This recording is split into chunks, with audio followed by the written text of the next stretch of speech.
کہ president Biden USA की तारीख के सबसे कमजोर और सबसे नाकाम सदर हैं। President Biden is so weak and why that is endangering us and the free world. President Joe Biden has said that he is going to stand down from the presidential race and not seek re-election to the White House. President Biden will not be able to complete his term, and if he completes his term, he will not seek re-election. बिस्मिल्लाहिर्रहमानिर्रहीम। नाज़रीन इकराम, अस्सलाम वालेकुम। एक इंतहाई ख़ास video के साथ हाजिर हुआ हूँ। टॉपिक है the Biden presidency. Current affairs का प्रोग्राम है और हमारे हाइब्रिड चैनल पे आप तकरीबन हर किस्म की वीडियो देख सकते हैं। The Biden presidency.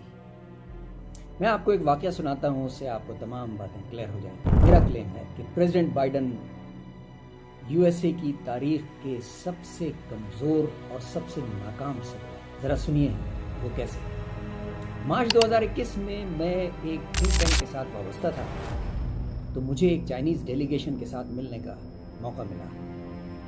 मैंने चाइनीज़ को कहा, are you ready to work with Kamala Harris? तो वो बड़े हैरान हुए, क्योंकि मार्च 21 में प्रेसिडेंट बाइडन को आए हुए सिर्फ 2-3 महीने हुए थे। तो वो कहने लगे, how doctor, how do you say that? I said president Biden will not be able to complete his term, and if he completes his term he will not seek reelection. ये बात मैंने मार्च 2021 में कही थी। Chinese बड़े हैरान हुए इस बात पे और पूछने लगे कि आपके इस तज्ज़िये की बुनियाद क्या है। मैंने कहा, वक्त बताएगा, और फिर बात ख़त्म हो गई, क्योंकि शायद मैं इससे ज़्यादा बात उनसे नहीं कर सकता। आज हम वही माहौल देख रहे हैं। गो के प्रेसिडेंट बाइडन की प्रेसिडेंसी में अभी 6 माह का वक्त बाकी है। आया वो इसको कंप्लीट करते हैं या वक्त से पहले ही कमला हैरिस को हैंड ओवर कर देते हैं, जैसे उन्होंने प्रेसिडेंशियल रेस दे दी है। ये तो वक्त ही बताएगा। लेकिन मैं आपको बताता हूँ कि क्यों प्रेसिडेंट बाइडन की प्रेसिडेंसी यूएसए की तारीख की सबसे कमज़ोर और सबसे नाकाम प्रेसिडेंसी थी, ख़ास तौर पे खारजा मुहास में। ज़रा इब्तिदा ही में देखिए कि यूएसए ने किस तरह कितना हेस्टी विड्रॉल किया अफगानिस्तान से। ये प्रेसिडेंट बाइडन की सबसे बड़ी नाकामी थी कि 14 महीने का वक्त था दोहा एग्रीमेंट के बाद जो प्रेसिडेंट ट्रंप करके गए थे, लेकिन उन्होंने विड्रॉल की तैयारी नहीं की। पाकिस्तान ने मदद की उनको वहाँ से निकलने में, बल्कि उनके बंदों को वहाँ से निकलने में पाकिस्तान ने भरपूर मदद की। उसके बाद प्रेसिडेंट बाइडन रशिया को नॉर्थ कोरिया के करीब आने से नहीं रोक सके।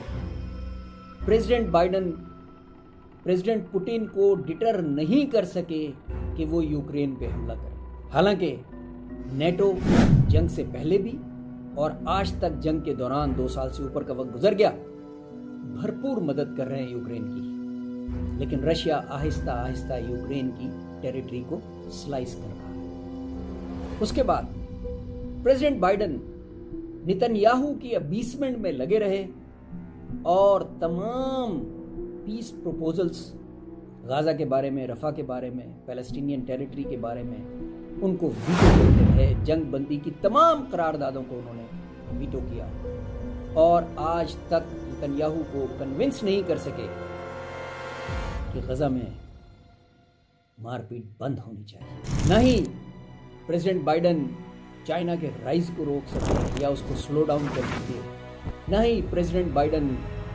ब्रिक्स की एक्सपेंशन को रोक सके, ना ही प्रेसिडेंट बाइडन MBS यानी मोहम्मद बिन सलमान को कन्विंस कर सके कि ऑयल सप्लाई का मुआहदा कंटिन्यू किया जाए जो 50 साल बाद खत्म हुआ है। Saudi Arabia has officially ended its 50-year petrodollar agreement with the United States. और ना ही प्रेसिडेंट बाइडन डी-डॉलराइजेशन के प्रोसेस को स्लो करने में कामयाब हुए। मेरी राय में प्रेसिडेंट बाइडन यूएसए की तारीख के सबसे कमज़ोर और सबसे नाकाम सदर के तौर पे याद किए जाएंगे। शायद उनकी एक कामयाबी साउथ एशिया में मिली, जहां पर انہوں نے انشور کیا کہ پاکستان اور افغانستان میں پولیٹیکل اسٹیبلٹی نہ آئے۔ اس کے علاوہ ان کی کوئی حکمت عملی کامیاب نہیں ہوئی۔ ہاں، اب یہ وقت بتائے گا کہ آیا کملا ہیرس پریزیڈنٹ ٹرمپ کو الیکشن میں ہرا کے پہلی خاتون صدر بن سکتی ہیں یا نہیں۔ امکانات بہت کم ہیں، خاص طور پہ پریزیڈنٹ ٹرمپ کے اوپر ہونے والے قاتلانہ حملے کے بعد ان کی مقبولیت میں بھرپور اضافہ ہوا ہے۔ لیکن اس کا فیصلہ تو امریکہ کی عوام ہی کو کرنا ہے، ہم صرف اپنا تجزیہ ہی دے سکتے ہیں۔ آپ کا بہت شکریہ، اللہ حافظ۔